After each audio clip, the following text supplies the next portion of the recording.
Fala amigos do canal Drive, seja todos bem-vindos e antes de mais nada se inscreva para não perder mais nenhum vídeo. Eu sou o Marcos Antônio e aqui do meu lado o Ricardo do Salão. Nós estamos aqui hoje com um convidado, esse pastor William. É o pastor, né, pastor? Rapaz, o povo gosta de chamar, né? Fiz teologia, mas eu sou mais conhecido como instrutor bíblico. Instrutor. Ou obreiro na igreja, né? Uhum. Quase todo mundo chama de pastor pelo fato da gente já estar aí uns 23 anos nessa batalha, né? Na missão. Graças Pastor, a Deus. então fique à vontade, só falar um pouco mais, né, desse trabalho do senhor. Hoje atualmente o senhor congrega em qual ministério? Então, primeiro meu boa tarde para vocês. Muito obrigado por essa oportunidade, aos amigos aí que estão conectados. Nosso abraçro também. Eu faço parte do Ministério Adventista do Sétimo Dia, né? Nasci nesse lar adventista. Eu sou de terceira geração, né? Meu avô, meus pais. E tive o privilégio de estudar no NASP durante 4 anos fazendo teologia. E estou servindo o ABC aqui, que é a nossa Associação Brasil Central no estado de Goiás. Que bom, que então, bom. Hoje a gente ajuda em 9 igrejas, né? Que bom. Com o pastor Renan, que é o nosso pastor lá. Então o senhor participa do regional aqui do estado de Goiás? Isso, estamos aqui. Junto com, são mais de 51 pastores, né? Que bom. A gente chama de distrito, cada pastor cuida de 5 até 12 igrejas. Que bom. Então, é igual eu estava falando do senhor, pastor William, o senhor é assim, tem um amor pela pessoa, pela palavra, de levar e estar ali insistindo. Eu peguei um estudo com o senhor, Barrabás também, né? Barrabás é um cabo difícil, né? Só na graça de Jesus. Né? Pastor, mas assim, eu sou um pouco... Tenho conhecimento que tem uma parte da minha família também é adventista, né? Certo. Tem umas primas que foi lá para o Paraná, para São Paulo fazer estudo, entendeu? Fez comportagem. Ricardo, você quer comportagem? Não. Comportagem, assim, já ouvi falar já. Comportagem é um trabalho que ajuda os jovens a ir para o colégio, entendeu? Para manter, né, a despesa, entendeu? Livros, né? Então isso é bacana, entendeu? Leva a palavra, é um trabalho de missão. E ajuda, entendeu, o aluno a... Postear os estudos, né? Isso. Ela estava fazendo isso, ela fez isso aí. A Kézia, minha prima, ela tá lá foi pra Itália. Você agora. Você é parente da Kézia? Sou parente da Kézia. Você tá chegando agora nos parentes aí. Keila, Kézia. Tinha uma outra moreninha? Não, só as 3, né? O Matheus, o Kennedy e a Camila. Então, né? esses são os caçulas. São. Então, mas você tem um parente da Neide? Não, aí já é outra linhagem, entendeu? Dalva, esposa. Eu sou da linhagem da mãe delas. Da mãe, da mãe. Aí o Ricardo foi cunhado da parte do pai. Nós conhecemos esse povo há muito tempo, porque as meninas, tudo pequeno ainda, né? A Kézia foi para o colégio adventista mesmo, depois a Kézia, né? E conheci aquela família lá muito abençoada. Que benção. Pessoal em Hidrolândia, né? A Kézia agora foi mãe deu lá na Itália. Olha aí. Deu, ela casou com ela tá na Itália lá e tá fazendo trabalho de missão, estudo, né? E missão lá. Bacana. Pastor, vamos falar um pouco mais agora do trabalho, entendeu? Que a gente vê que é muito criticado, entendeu? Na religião, que infelizmente rotularam, né, a doutrina como comércio. O senhor tem a falar sobre isso? Então, eu diria para você 2 coisas. Tudo que a gente fala hoje tem uma segunda opinião, né? E a gente tem que respeitar. Eu também tenho que aceitar isso, infelizmente, porque alguns têm feito da igreja o comércio mesmo. E Jesus foi claro nisso quando falou do pastor e também dos que vêm para roubar, né? Ele é claro em Mateus 10 sobre esse assunto. E João também, ele vai muito claro sobre esses que vêm somente em busca da gordura e da lã das ovelhas. E aí rebenta. Aí rebenta. Então machuca aqueles que são fiéis, porque tem gente sincera. Em toda a área tem os que vêm para tirar proveito e vem aqueles que vêm com amor para servir. Então eu diria para você que tem 2 respostas no meu ver. Infelizmente, chega um momento em que a religião está sendo vista como comércio. Mas também diria aos ouvintes que existe aqueles que estão fazendo por amor. Né? Então a gente precisa fazer uma separação aí com muito cuidado, com muita cautela, para que a gente não venha errar. Né? E é igual eu comento assim, o cara que leva assim, doe para Jesus que você vai ganhar 20. O cara que doa querendo ganhar 20, ele está tentando barganhar com Deus ali e aí dá ruim. E ele não é de barganhar, né? Não é de barganhar. Não tem jeito. Assim, sabe por quê, pastor? Eu tenho visto, entendeu, que tem um certo núcleo ou um grupo de pessoas dentro da igreja que não concorda com a doutrina que aquele ministério prega, né? E acaba se rebelando, né? Ou às vezes revoltando, entendeu? E vai abrir uma denominação para ele, né? Sim. Então hoje a gente vê muito isso. Eu fui criado no berço da Assembleia, né? Sou assembleiano já desde quando eu era criança. e eu vi assim que teve muita subdivisão dentro da igreja. E aqui em Hidrolândia eu presenciei muitas mesmo, né? Fico até triste por isso, porque muitos pastores, entendeu, vêm confrontando, entendeu, a doutrina uns com os outros. Isso é ruim, que vira uma rivalidade entre as igrejas. Sim. Agora existe uma coisa aí que precisa ser entendida. No meio de tudo isso, eu gosto de pensar, vou levar para a Bíblia agora, vou até abrir aqui num texto, se você me permitir ler. Sim, vamos. Que eu compreendo isso aqui. Eu faço parte desse ministério conquanto essa placa vai desaparecer. Eu preciso fazer separação entre o ministério ou ali, então, o sistema e o cristianismo. Porque dentro do sistema o homem está controlando. Existem aqueles que fazem com amor e também aqueles que estão aproveitando. Certo? Porém, Deus tem sinceros. Eu gosto disso. A Bíblia toda, desde Gênesis a Apocalipse, ela só mostra dois lados. Hoje, para vocês terem uma noção, nós temos 40 mil religiões registradas. E cada dia surge mais. E às vezes em ponto de esquina, o camarada abre a própria casa para fazer uma igreja para ganhar dízimo. Aí entra o comércio. Ele não está preocupado em salvar, em amar, em ensinar uma verdade. Então ele passa ali meia boca, com algumas palavras bíblicas, e toma o dízimo dos fiéis. Então por isso virou comércio. E as pessoas têm razão em falar mal. E a gente tem que baixar a cabeça para isso e aceitar. Porém existe também a verdade. E aqui está uma parte que eu gosto dela, que Jesus falou. E se ele falou, eu tenho que aceitar. É em Mateus capítulo 7 e 21. Quem sabe os ouvintes querem depois confirmar na sua Bíblia. Nem todos os que me dizem Senhor, Senhor entrarão no céu, mas é aqueles que fazem a vontade do meu Pai que está no céu. Então Deus tem um grupo de pessoas fiéis. Então não é a igreja adventista, não é a batista, não é a assembleia, ele vem buscar pessoas. A igreja chama nós, né, pastor? Não, essas placas vão desaparecer. Os remanescentes, né? Quantos salão tem hoje? É uma pancada. O nome do salão aqui é o quê? Dourados Barbearia. Pronto, você vai ali, é do Paulo, é do João, é o corte, não sei o quê, mas todos cortam o cabelo. Agora, existe uma coisa que eu preciso que eles entendam. Quando você pega Caim e Abel, Deus mandou os dois fazer um altar e um sacrifício. Eles fizeram o altar de pedra, fizeram o sacrifício, só que um levou fruta e o outro levou o cordeiro. Então onde está o problema das religiões? A questão da adoração. Uns fazem do seu jeito levando fruta e quer que Deus aceite, e o outro leva o cordeiro conforme Deus está pedindo, conforme a lei ali, né? E Caim levou fruta do jeito dele e Deus não aceitou. Então o problema está aqui, no meio religioso, no meu ver. Eu quero adorar a Deus do meu jeito, e não é do meu jeito, é do jeito de Deus. A Bíblia diz que há caminhos que parecem certo, mas o fim é morte. É morte. Então eu fico com esse texto aqui, que Deus vai buscar um ali que está na Adventista, um ali que está na Assembleia, um espírita, gente que é fiel a Deus e que conhece essa verdade, que vai viver esta verdade. Só para vocês terem noção, para deixar vocês comentarem mais, por que o diabo está fora do céu? Se tem alguém que conhece toda a verdade, é Satanás, mas ele não permaneceu na verdade. Aí. E a Bíblia diz: conhecereis a verdade e ela vos libertará. Mas parece que alguns não têm entendido isso. Eles conhecem a verdade, mas não se libertam. Eva perdeu o paraíso junto com Adão por quê? Desobediência. Não foi o fruto, foi desobediência. Fala que muitos seriam enganados, né? Até os escolhidos, né? Com certeza. É o que o inimigo vai fazer disfarçadamente aí. Pastor, e como que esses últimos 2 anos a gente passou por um momento tão difícil, pandemia? Eu perdi minha mãe, tem 1 ano e 1 mês que perdi minha mãe. Sentimento, meu irmão. E eu sei assim, como é que tem o trabalho da igreja, o trabalho de missão, deu nesse período de 2 anos que a gente passou, muito difícil no mundo inteiro. O que a igreja trabalhou, como que isso atuou nesse meio para levar a palavra até os fiéis?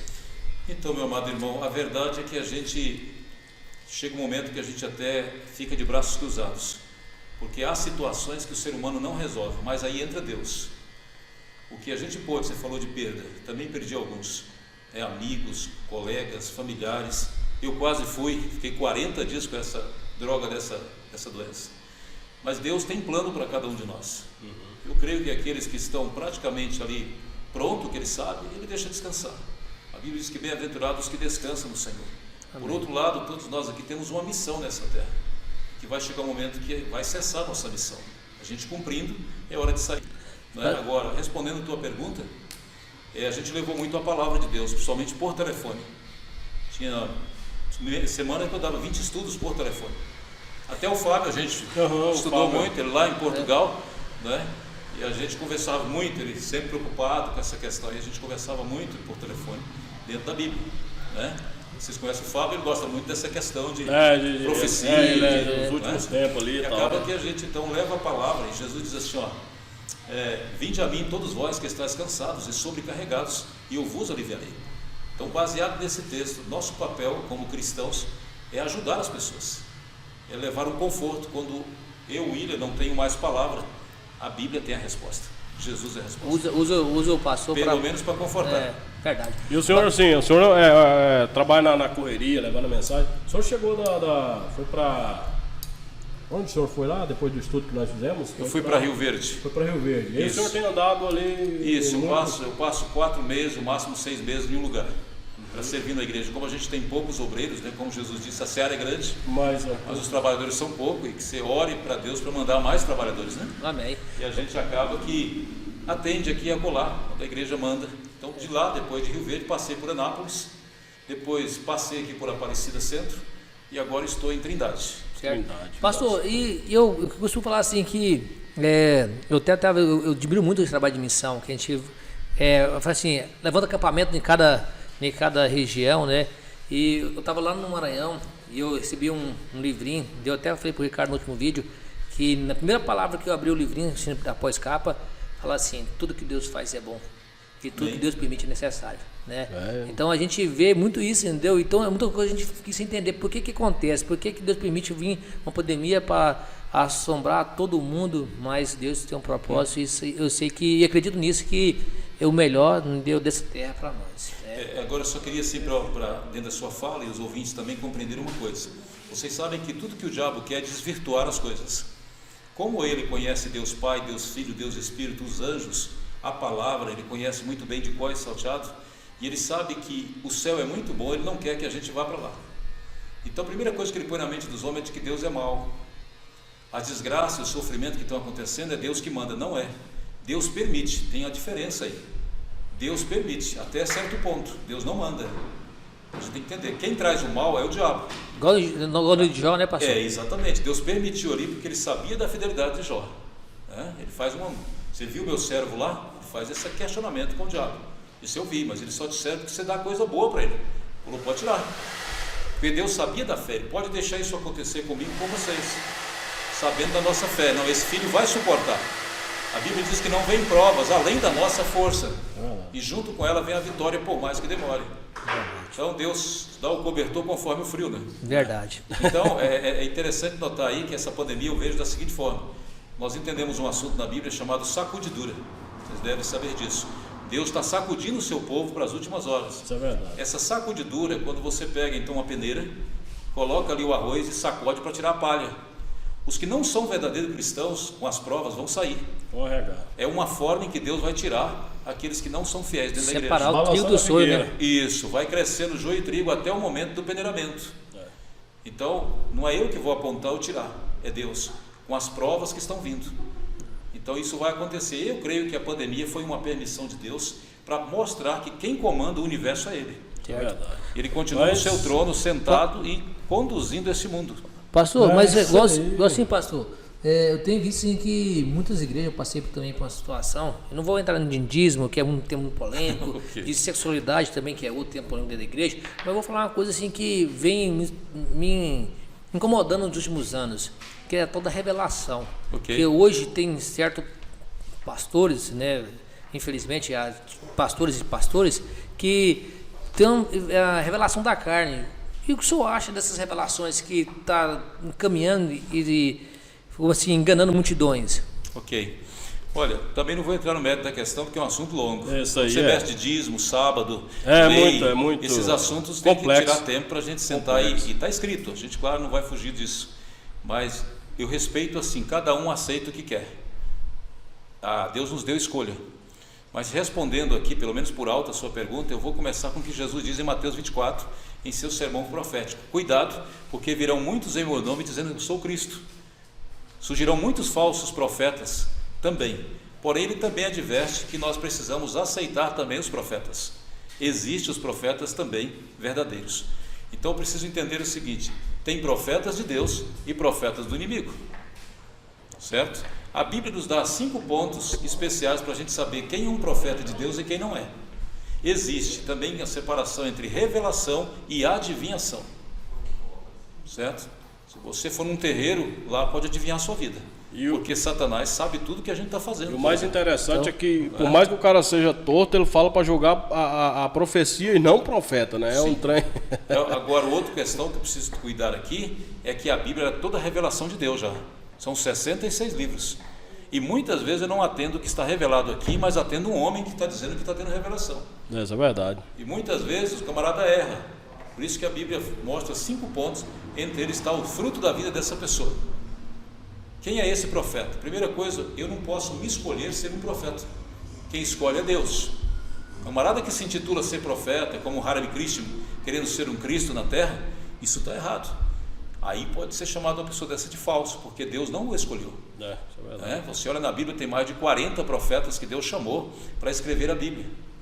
Agora o livro de Joel, capítulo 2, me dá autorização de dizer que nos últimos dias também Deus levantaria profetas, se for necessário, seja ele uma criança, seja ele um adulto, seja ele uma pessoa idosa, mulher ou homem, não tem problema de sexo. Se Deus quiser levantar uma pessoa, se ele usou uma jumenta para falar com Balaão, imagina se ele não pode usar uma criança ou um adulto. Então, se for necessário Deus mandar um recado para o Ricardo, para você, para mim, usando alguém, ele vai mandar. O senhor viu o testemunho do Ricardo numa vida que ele seguia? E não, depois nós vamos pular essa parte. Vamos trazer o pastor com mais tempo. Ele me contou um pouquinho no estudo dele, mas não foi tanto. Mas vamos trazer o pastor com mais tempo. Ele está aqui transformado e já é pastor. Pastor, só para finalizar, o senhor tem acompanhado no noticiário, aquele deputado que perdeu o mandato, foi acusado de 9 anos de prisão e pagar multa. E lá no meio do Supremo, o senhor sabe que tinha um homem de Deus lá, né? Até era para ser de um homem de Deus, né? E ele foi muito apedrejado, questão de ter votado, entendeu, contra a expressão, ter ido contra a Constituição.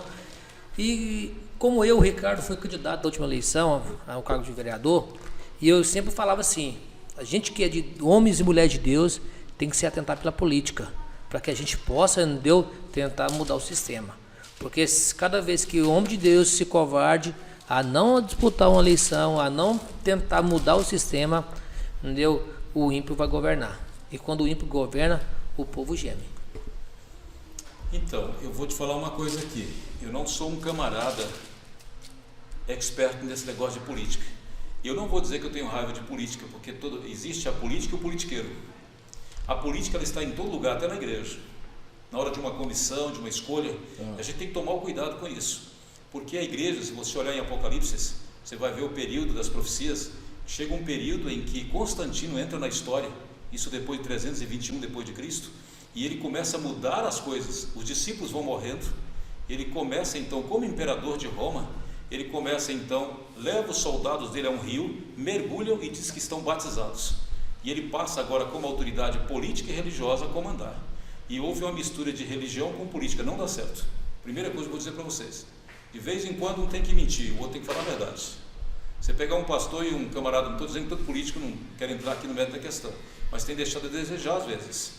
Mas eu vou responder a sua pergunta. Eu creio que Deus coloca homens lá no poder, homens sinceros. O problema é a corrupção. Qual o risco de uma pessoa cristã entrar na política? Porque ele vai talvez se corromper. Infelizmente, a maioria que entra tem feito isso. Esse é um problema, porque ele não vai comandar sozinho. Está na tentação ali direto, né? Direto. Você acha que o presidente consegue dominar esse país? Não tem, porque tem um Congresso cheio, um Senado cheio e gente ímpia lá dentro. Então, por mais que você é cristão e queira mudar as coisas, não vai mudar. É difícil. Agora, é verdade que Deus quer colocar você lá para auxiliar a sua igreja? Sim, eu creio nisso. Ele colocou um José do Egito lá no trono, o segundo homem mais poderoso do mundo, mas ele não corrompeu. Ele não corrompeu. Ele colocou um Daniel como ministro lá em Babilônia. Ele também não se corrompeu. Davi. Homens que foram para a cova dos leões, homens que foram para a prisão por amor a Jesus, mas conseguiram também lidar com a política. Eu estou falando tudo isso para chegar nesse contexto, você me perguntou. Eu não estou dizendo que todo mundo é corrupto, mas eu advirto aqui a ter cuidado. Por exemplo, a igreja adventista eu vou citar porque é meu ministério. Um pastor adventista se tornar um político, ele tem que largar o ministério. Não dá para misturar as duas coisas, irmão. Ou eu estou lá em cima do púlpito falando de Deus, ou eu vou falar de política. É complicado. Com promessas e promessas e depois às vezes não cumpre. E você passa a ser um mentiroso para a nação. É verdade. Então esse é o cuidado que eu advertiria aqui. Não estou dizendo que você não pode ser um político. Não é isso.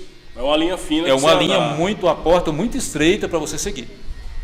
É porque, pastor, eu tinha uma linhagem de raciocínio que falava assim, porque Deus, igual acompanha aqui a vida política do João Campos, entendeu? Certo. Do senador Eurídice, lá que é do Ministério de Campinas, e vários outros, né? A gente vê que são cristãos, né? Defende a bancada religiosa, né? Tanto defende outras religiões também, né? E fez uma vida pública, política, né? Ao longo dos anos vários anos, né? E eu vejo assim que o senhor me atentou a uma coisa, que é o cuidado, né? Para não prometer nada que não pode cumprir. Sim. Mas graças a Deus, Ricardo, eu fiz minha campanha, não consegui prometer. Eu Marquinhos, entendeu? Não prometi nada que não pode cumprir. Nada. Mas é isso aí. Porque nós vamos... Só aqui para a gente fechar, porque o tempo vai terminar. O tempo está curto. Mas eu queria aqui só deixar o seguinte. Vocês conhecem a Bíblia. Romanos 3 diz assim, ó: todos os homens sejam sujeitos às autoridades superiores, porque não há autoridades que não procedam de Deus, e as autoridades que existem foram por Ele instituídas. Deus coloca igual o casamento. Aquilo que Deus uniu não separa o homem, só que o homem está mandando o dedo e está separando. Da mesma forma é a política. Se você, o João Campos, como você citou, eu nunca vi falar mal dele. E outros aí, estou dizendo, existe aqueles que estão levando a sério, conseguem levar a vida cristã e também a vida pública. Nenhum pecado nisso até então. Mas quando entra a corrupção, quando entra o engano, quando mistura as coisas, esquece das sociedades, aí é um problema. Bagunça. O senhor tá bom de Bíblia igual o Silas Malafaia, velho. Eu queria, assim, se você me permitir, bora chegar lá, um recado para o pessoal aqui, umas promessas da Bíblia, pode ser? Sim, é vantagem. Eu sei que está terminando o tempo, vocês que comandam aí, mas eu quero agradecer a todos os ouvintes e a vocês por isso. Pegaram de surpresa, né? Eu cheguei aqui. E assim, né? Assim será a volta de Jesus, né? Assim, né? Mas, queridos, a Bíblia, ela é cheia de promessas. Um dos livros que mais tem promessa é o livro de Isaías. E uma das que eu gosto muito na Bíblia é Isaías 43. Eu queria deixar essa promessa aqui para nós e para os ouvintes também. Diz assim: mas agora sim diz o Senhor que te criou, ó Jacó, que te formou, a Israel, não temas, porque eu te remi, chamei pelo teu nome e tu és meu. Quando passares pelas águas eu serei contigo, e quando pelos rios eles não te submergirão, e quando passar pelo fogo não te queimarás, e nem chama arderá em ti. Essa promessa aqui, entre tantas, o Senhor cumpre. Eu queria dizer aqui para vocês e para os ouvintes que Deus, as promessas dele é grandiosa, é preciosa e muitas vezes absurda, mas ele cumpre com todas elas. Amém. Amém, Senhor. Eu digo aqui, por exemplo, uma delas, uma menina de 15 anos como Maria dá a luz ao Salvador, sendo ela virgem. É absurdo para mim, mas ele nasceu. Você olha para um Abraão e Sara com 90 e outro com 100 anos e dá a luz a um filho chamado Isaac. Absurdo também. Mas Deus cumpriu. E aqui Promessa, está uma promessa grandiosa. Eu queria dizer para os ouvintes que ele cumpre. O seu povo passou em Mar Vermelho, quase 2 milhões de pessoas em terra seca. Ele abriu o mar. Quando passar pelas águas, você não vai se afogar. Depois Sadraque, Mesaque e Abednego numa fornalha ardente, e lá estava Jesus com eles, também não se queimaram. Não se queimou. Então a promessa se cumpre para aqueles que creem. Então eu deixo aqui meu recado e agradecimento a vocês por essa oportunidade aqui. Dizer a todos que se você confiar no Senhor, Ele vai cumprir fielmente com as suas promessas. Amém. É isso aí. Pastor, vamos trazer o senhor com mais tempo, que é para nós trocar. Rapaz, se fosse aqui, 3 dias. Só não me aperta com muita pergunta difícil. Pastor, mais obrigado mais uma vez pela sua presença aqui, pelo ensinamento, né, que é uma oportunidade da gente aprender mais um pouco, né? Amém. Só tem uma vida religiosa que possa passar o conhecimento aos demais. Então, fico muito grato pela presença e até a próxima. Ficar esperando aqui na próxima oportunidade. Eu agradeço. Não sei se o tempo acabou, mas posso orar? Valendo aí. Um abraço aos ouvintes, então. Parabéns aí por essa iniciativa de vocês aqui. Isso pode até salvar uma vida, né? Que dá um recado rápido, corre aqui e pede para avisar. Verdade. Um garoto perdido, alguma coisa assim, né? Avisa aí. Mas nóis. obrigado e parabéns. Valeu, prazer. família. Deus continua abençoando vocês. Amém, pastor. Pai eterno, a nossa gratidão pela vida e de um modo especial porque o Senhor morreu por nós no Calvário e venceu a morte para nos trazer esperança de vida eterna. Peço a tua bênção para os ouvintes, a todos nós que aqui estamos, e pedimos que a graça de Jesus alcance nossos lares. dar-nos um dia de bênção e nos prepare para um dia estarmos juntos lá no céu. É o que nós pedimos e agradecemos em nome de Jesus. Amém. Amém. É Muito isso aí, obrigado. amados. Abraço, Obrigado. pastor. Valeu. 25 minutos de contato. Tá vendo aí, cara? Seu camarada. Obrigado.